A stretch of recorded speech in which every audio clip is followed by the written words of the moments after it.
And then, yeah, if we have time, we may get to solving some different IBVPs, okay? So first of all, okay, the limit as t goes to 0 from above of phi of xt, right? We've already remarked on this object a bit. This is not a function technically, right? Although some people call it, the Dirac delta function. It is a distribution, which means that it, behaves differently than functions, and you can only really understand it when you shroud it in an integral, when you integrate it against a test function, an ice-smooth function. Okay, so this one's in particular is called a Dirac delta distribution. Delta of x, you've probably seen it before, especially in like, ODEs or something like that. It comes up, probably when you're talking about Laplace transforms or something like that, or if you've had PDE class before, okay? And it's defined like, delta is equal to 0 if x is not equal to 0, but the integral of delta x against some function is equal to f of 0 for f being some, continuous function, okay? And so this gets into notions of, what's called like measure theory. So it's a measure that essentially puts unit mass at x is equal to 0, okay? And 0 mass elsewhere, okay? So, it's often used a lot in probability theory, where it's a way to go between probability density functions and probability mass functions. And, a lot of times this can happen with empirical distributions. Maybe you have a probability density that's distributed evenly on, t greater than 0, but then you have some probability mass or atom or something like that at t equals 0. Okay. All right. So hopefully you've had some exposure to that before, okay? Another remark I'd like to make is that, suppose G is greater than or equal to 0, and it's compactly supported, okay? Which means that it's 0 outside of some, range on the infinite interval, okay? Then, okay, I'm not going to have space to squeeze this in, so I'm going to have to do this on the next page, okay? Then something strange happens, okay? And this is what I want to remark on, okay? So let's say I have g of x here. Let me draw this again, and it truly is 0 here, and maybe it's, non-zero there or something like that, right? And so around here, right, g of x equals 0, g of x equals 0, g of x is, greater than 0 here, right? So let's set this up, right?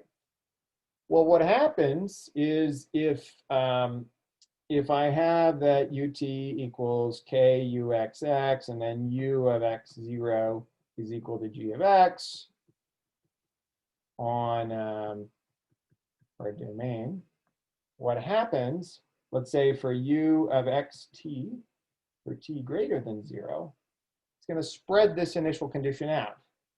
But in fact, it spreads it out so much, okay, that for any value of t greater than 0, u of xt is strictly greater than 0, okay, for any x that lives in R and t greater than 0. That's kind of bizarre when you think about it, because what it means is that you propagated substance or heat with infinite propagation speed, okay? I could have had heat that was concentrated here, maybe in just this very local region, let's say around x equals 0. But as soon as I step away from t equals 0, I propagate that heat with infinite speed out to the extreme boundaries, out to the, the boundless domain. Everywhere in the domain is now non-zero.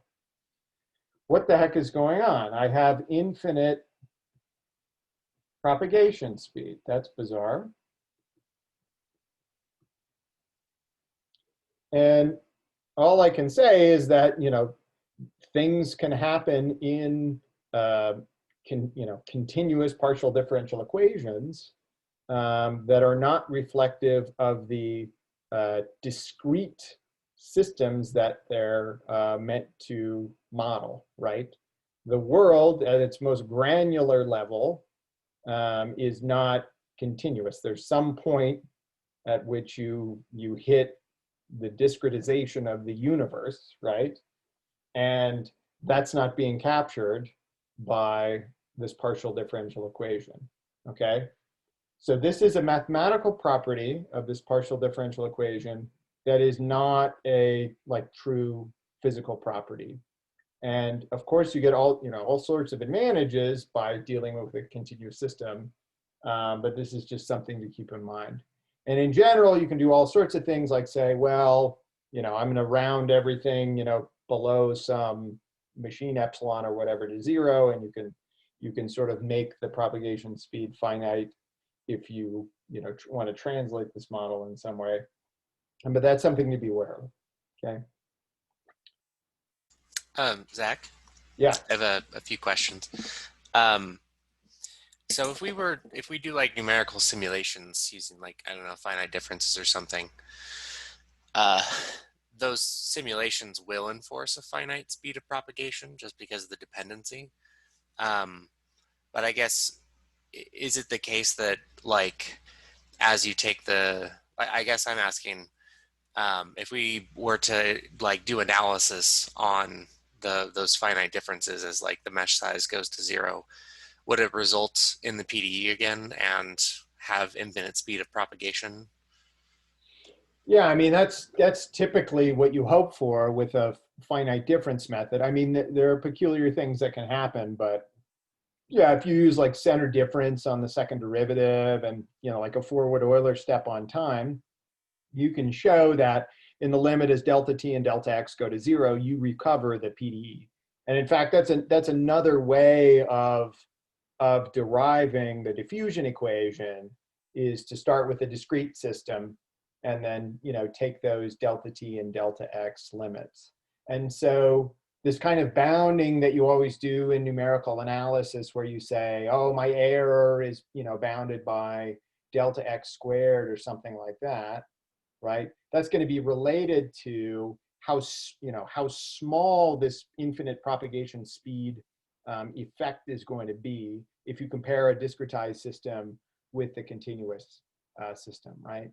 So it's really going to be very small, right? It's almost microscopic. It's if you step away from t greater than 0, yes, you have infinite propagation speed, but you probably only propagated 10 to the minus 28th of the of the initial mass or heat out to beyond x greater than 10 or whatever.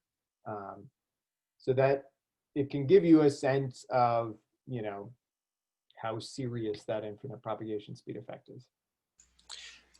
And then I was also curious, do you know of any practical situations where anyone actually cares that that happens? Where someone would maybe choose to not use the diffusion model because of the infinite speed of propagation? And if we have other models that they use instead? Yeah, so I mean, people use reaction diffusion models all the time, right? I mean, for chemical propagation, epidemic modeling, right? So it's a matter of degrees, right? I mean, if you're fitting models, you may get some models that have very high diffusion coefficients, in which case that infinite propagation speed is going to start to matter, right?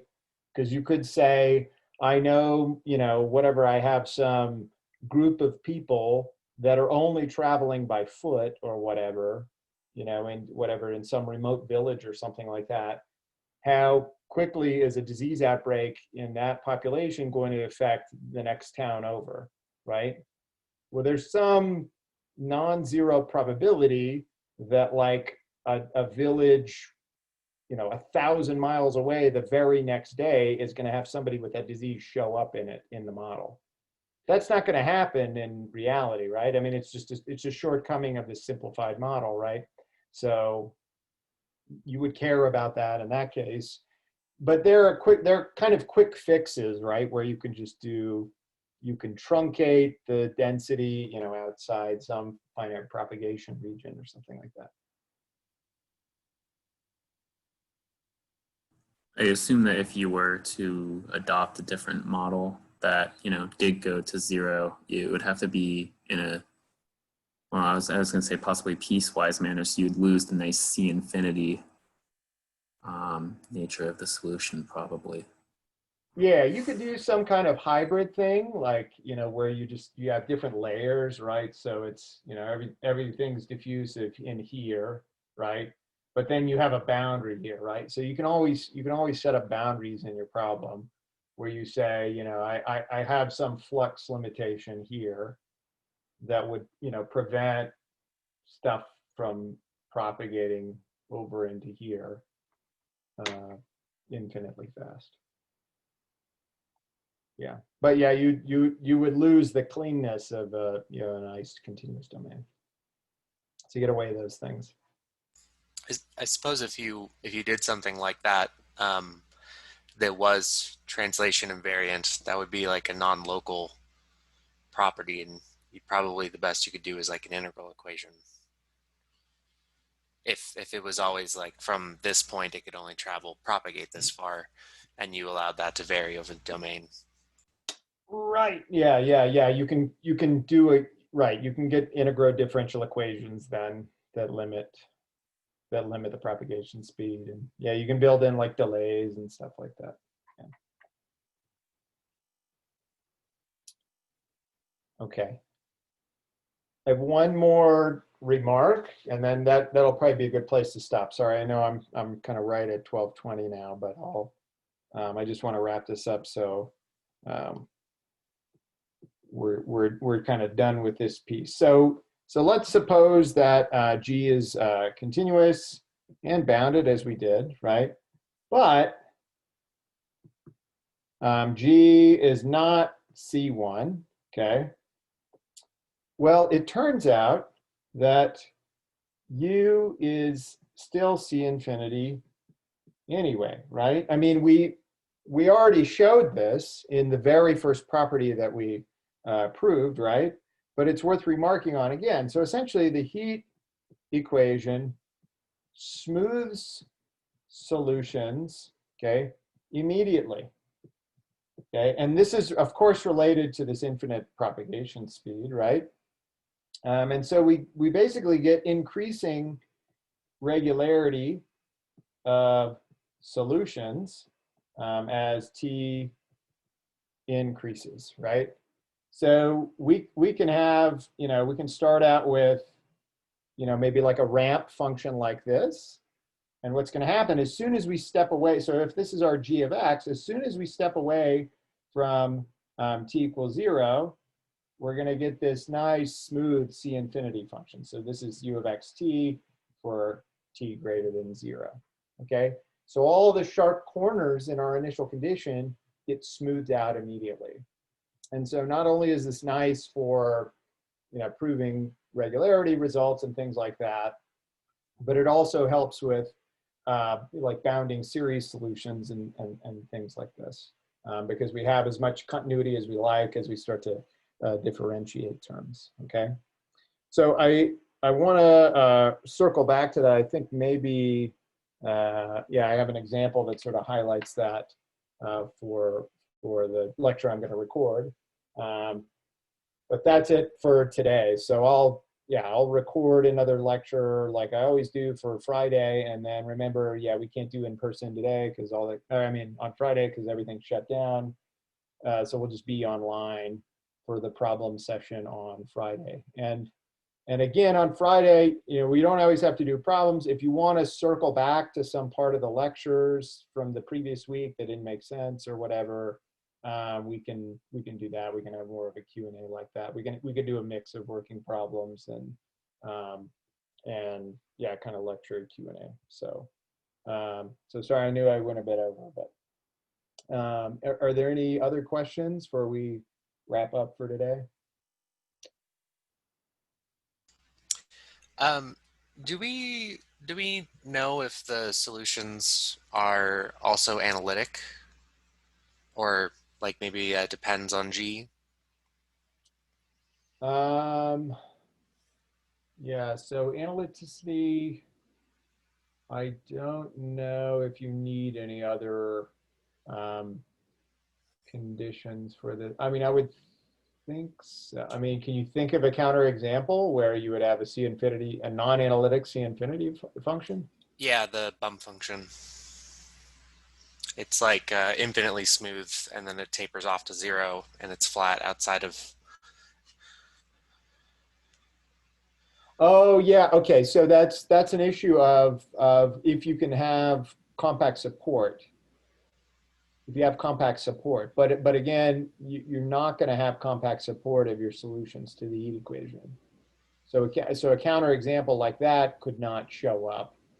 So you would need some kind of solution that is C infinity, not compactly supported, that somehow was still non-analytic.